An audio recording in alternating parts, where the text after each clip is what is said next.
clearly there by CAF that if you want to postpone any match, you must be ready to bear exactly, and it should be the financial consequences. Exactly, and it shouldn't be later than 3 days. And 3 days won't be enough for them to prepare sort for out sort out Ebola. The way Ebola is devastating that region, it may take more than 3 days to get things sorted out. It is more than what it has been in time past. More than over several 700 persons lives already dead due to the Ebola virus. Yes. So what Seychelles are saying is, look, we are not very many.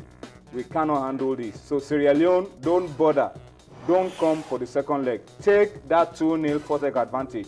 Take it and go. I think it's a good one coming from them. It's a good one. The prevention so Sierra Leone than are cure. through to the group phase of the 2015 Africa Cup of Nations. Seychelles says, look, don't bother, don't worry. Keep it. They call for the highland. They prefer to stay in their highland and don't want not contact Ebola virus. So stay. And then they are in Nairobi and they will find their way back to Freetown. Oh, they were to board Kenya. They were to board Kenya before they were told not to. Don't bother. Don't bother coming. So that's the story. It's really spreading like wildfire, Ebola virus. But then you ask yourself, where will Sierra Leone now play their next game if they qualify? Liberia, for example, have been knocked out, I think, of the 2015 Africa Cup of Nations qualifiers. But then Sierra Leone, the group phase of the 2015 Africa Cup of Nations, will be starting in a few weeks from now. What happens? CAF will really need to decide on what they need to do about Sierra Leone if they want to play on and where Sierra Leone will play their home games, because the Ebola virus is a big, big threat, not just to the lives of people, it's a big threat to everything, including football. And that's something I hope we can sort out as quickly as possible. All right, we'll go on a quick break now. When we return from this break, Austin Okonakwan will be joining us. We'll be taking a look at Team Nigeria. We're getting close to the end of the Commonwealth Games now. And you remember, I posed a question to Austin at the beginning of the Commonwealth Games. 12 gold medals is what we need to have our best ever Commonwealth Games performance. Are we getting close to it? It's getting close to the end of the Commonwealth Games. How many more medals for us to beat that record? We'll find out when we return on Sports Tonight.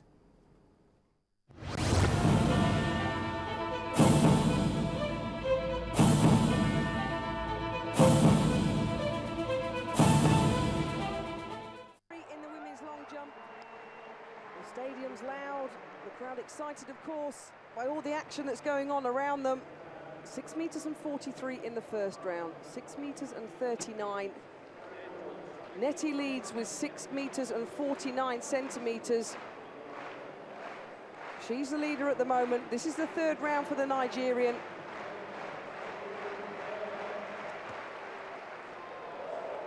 Oh, yes, that's a bit better. The technique came together a lot better than on the previous 2 jumps.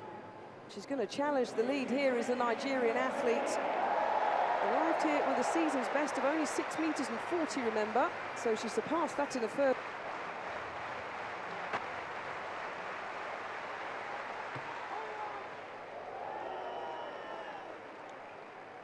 Well, she's consistent, isn't she?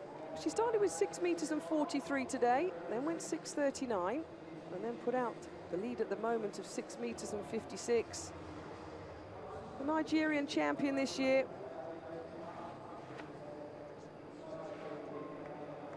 She's very consistent.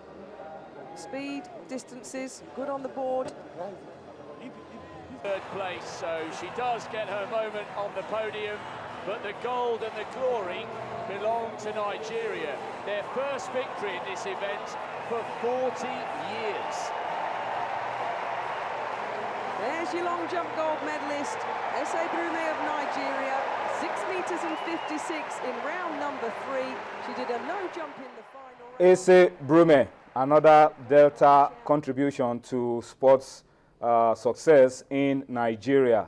An amazing story of a young girl in the shadows of Blessing Okagbare, but now she's no longer that young girl, that little girl anymore. She's a world star. That's the amazing story of Ese Brume. And it was indeed a night that we had a lot to celebrate, because as Ese was jumping to gold, Blessing was also powering to a second individual gold medal at the Commonwealth Games. It was a good night for Nigeria yesterday.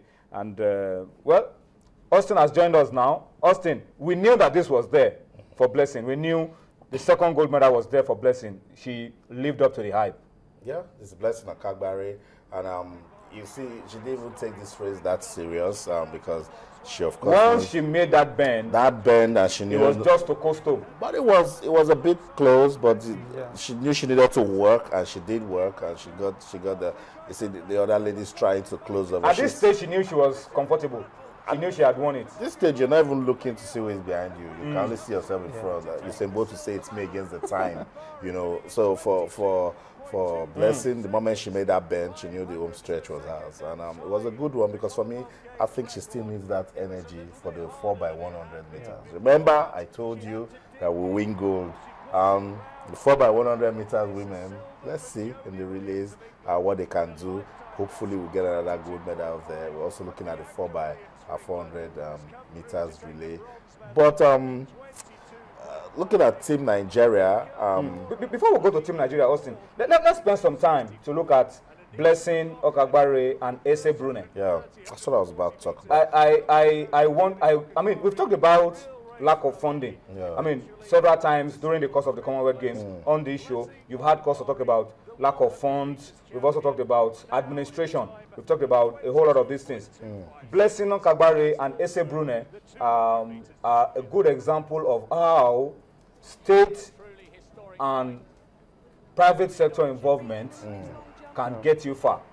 Delta State, I mean, must be commended. Emmanuel Uduaha, Amaju Penny, these guys deserve to be commended for the amazing story of Ese Brune and Blessing Okagbare. Yeah, Delta State, kudos to them. They hold sports with high esteem. But Tony, let's also add there athletes' mentality to win. Very, very important. You know, Lagos State's doing so well for sports, but the mentality to win, is it there? I don't really think so with the athletes. This is a lady that It's still developing. we're trying to talk about her, and there's not much to say. And she's already a Commonwealth champion, gold medalist. She can only get better. And with Delta State and what they've been doing, they will see reasons to do more for athletes that is a Brune. And we can't even talk about Blessing Okagbare. They can give everything to ensure she keeps winning, and she's not letting anybody down. So for me, the mentality to win, first thing first, as an athlete, you tell yourself, my name is Toyin Ibitoye. I'm Austin. I'm on this track. I should win for myself. Winning mentality. That's it. Because I can remember, I don't want to call name, but I know Ekiti State did a lot for a certain athlete. And then it was just once, and then we stopped hearing. I don't want to also call names. There are other states that are trying to, give, projects. And then, but the mentality to win. Some of them, even winning by all costs, go into negativity. We're still trying to understand what went wrong with Chika Mahala. And we should know. We should know because somebody somewhere wanted to win by all costs and has put a young girl in some sort of trouble. The mentality to win should first be developed, and then you will see somebody come to your help. All right, let's talk about Team Nigeria now, Austin. Let me start by asking, I mean, it's going to come on your screen now, the summary. Let me start by asking you, Austin, are you still that confident? Are you still that confident that we will get 12 gold medals? Okay, let me start off by reading what we have on the screen. The Team Nigeria update for you. Chika Mahala, it's been in the news all day. The base sample tests positive. Not a surprise because that some broke it down for us that only under very rare cases would the B sample test different from the A sample because they were collected at the same time from the same source. So she's lost her gold medal now. Nigeria is down to 7 gold medals from 8. And then she has also been suspended for 2 years, a first offender. Let's hope that will be the only time she would ever be caught for doping. And second offense could be a live ban. It's all over for Team Nigeria in table tennis. The guys and the ladies have failed in the singles, the doubles, the mixed doubles. So we can only go smile with the bronze. I think it's still something for us to show for table tennis. And then in boxing, Austin, your guys tried. They didn't disappoint. A few silver medals, a few bronze medals to pick from in boxing. And then where are the medals still coming from? 4x1, 4x4? Yeah, 4x1, 4x4. And don't forget, Tony, you need for the men and the women. Yeah. For the women more, because the guys have not won any gold medal in this. And that's why they should shock you and I tonight. That's why they need to do everything they can to impress. I'm talking about the men when they go out there on the tracks. But let's come back. Why you need to cut some slack on my ambition for 12 gold medals. It's because of what shooting did.